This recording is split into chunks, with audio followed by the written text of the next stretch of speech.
when AI actually works, the massive payoff of clean, structured data. You've heard the horror stories, the failed pilots, the wasted millions, the dashboards nobody trusts. But what happens on the other side, when a company finally stops tolerating messy data and builds the foundation right? The shift isn't subtle. It's the difference between AI as an expensive toy and AI as the biggest competitive advantage the business has ever had. Companies that get clean, structured, trusted data don't just save money. They start printing it in ways that leave everyone else scrambling to catch up. Take JPMorgan Chase again. After years of grinding through data modernization, migrating apps to the cloud, enforcing schemas, building catalogs and contracts, they rolled out LLM Suite to over 250,000 employees. Junior analysts who used to pull all-nighters on pitch books now get a polished NVIDIA briefing in 30 seconds, complete with earnings, news, and comps. Risk teams slashed false positives in fraud detection because transaction data finally lines up across systems. Wealth advisors pull personalized client insights from decades of notes that used to be trapped in unstructured PDFs. The bank's chief data officer told CNBC they're aiming for a fully AI-connected enterprise, personalized agents for every employee, autonomous processes, curated client experiences. And it's working because the data underneath is no longer a liability.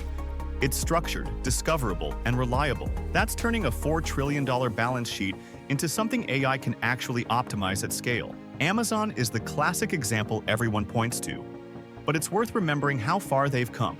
Once they built the product graph, that ruthless, globally consistent structure for every item, attribute, and relationship, AI stopped guessing and started knowing. Recommendations became scary accurate. Inventory predictions cut waste by hundreds of millions. Dynamic pricing reacts in real time without hallucinating demand.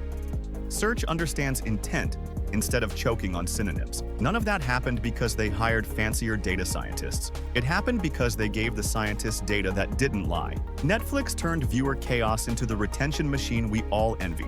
After standardizing billions of viewing events, device type, timestamp, drop-off point, engagement signals, their models could finally see real patterns across the planet. They know you're going to like a certain documentary because people who watch exactly like you do. They cancel shows that look popular on paper but actually lose viewers at the same spot every time.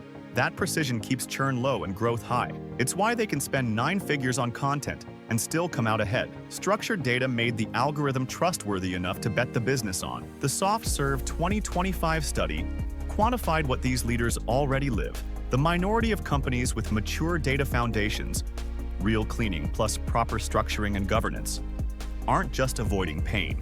44% of them have unlocked entirely new revenue streams from data they already owned. 38% are monetizing information directly, selling insights, benchmarking, or packaged datasets. 54% report major jumps in productivity and efficiency. Almost half say their forecasting and decision-making improved dramatically. Those aren't nice-to-haves. They're table stakes for winning the next decade. There was a recent study shared by MIT regarding an unnamed industrial equipment manufacturer that did the hard work and finally fixed its act. The $3.8 billion Fortune 500 player that saw 80% of its AI pilots crash because of bad data. After the 18-month overhaul, auditing pipelines, enforcing contracts, automating validation, failures dropped to near zero. They saved $12 million a year just from reduced rework and faster insights. Time to insight fell 40%. Predictive maintenance started spotting breakdowns before they happened, saving millions more in unplanned downtime. Supply chain optimization cut excess inventory without risking stockouts. The same company that was writing off AI as not ready suddenly had models delivering measurable ROI across factories worldwide. The people side. Why upskilling seals the deal? And here's the part most companies still miss, even after they clean the data. Technology alone doesn't deliver the full payoff. An AI-ready workforce does. Gartner looked hard at supply chain organizations pouring money into AI and found a massive gap. 94% of employees say they're open to using AI, but only 36% actually know how to integrate it into their daily workflows. That skills gap turns great data and great tools into underused assets. Gartner analyst Mel Mohammadnoor put it bluntly: employees aren't going to teach themselves how to use AI in a meaningful way. Supply chain leaders who actively close that gap through clear learning paths, hands-on practice, and cultural support are the ones who turn their clean data into real efficiency, innovation, and bottom-line results. Once the data is structured and trustworthy, upskilling becomes possible. People can experiment safely with generative AI for drafting reports, summarizing meetings, or pulling insights from analytics platforms. They learn to interpret outputs confidently, spot when something looks off, and weave AI into decisions without fear. Managers model it, teams practice it, and suddenly the whole organization moves faster. Skip that step and even perfect data sits unused. Invest in it, and the returns compound on top of everything the clean foundation already unlocked. That's the flip. When data is clean and structured, AI stops needing constant babysitting. Models train faster, drift less, and explain themselves better. Teams ship features instead of fixing feeds. Executives trust the outputs enough to act decisively instead of second-guessing every recommendation. The ripple effects hit everywhere. Marketing finally targets real segments instead of ghosts built from mismatched customer IDs.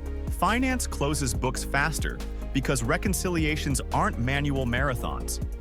Operations run leaner because demand signals are sharp, not fuzzy. Product teams launch with confidence because market sizing isn't guesswork, and the cultural shift is just as big. Data teams go from firefighting to innovating. Analysts spend 80% of their time on analysis instead of wrangling. Leadership stops treating data as a black box and starts treating it as the most valuable product the company builds. The companies living this reality aren't doing anything magically different with algorithms. They're just feeding those algorithms data that makes sense and teaching their people how to use it. And that small difference creates a gap that keeps widening. So if your organization is still debating whether data cleanup is worth the effort, look at the ones who already did it. They're not talking about pilots anymore. They're talking about transformation at scale. They're the ones turning AI from a line-item expense into the engine driving growth, efficiency, and advantage nobody else can copy overnight. Because once the data is right and the people are ready, AI doesn't just work, it dominates. In the final video of this series, we're going to pull it all together. The full journey from chaos to clarity, the mindset leaders need, and the practical steps any organization can take to stop paying the messy data tax and start collecting the rewards. This is From Chaos to Clarity, because the future belongs to the companies that finally make their data tell the truth.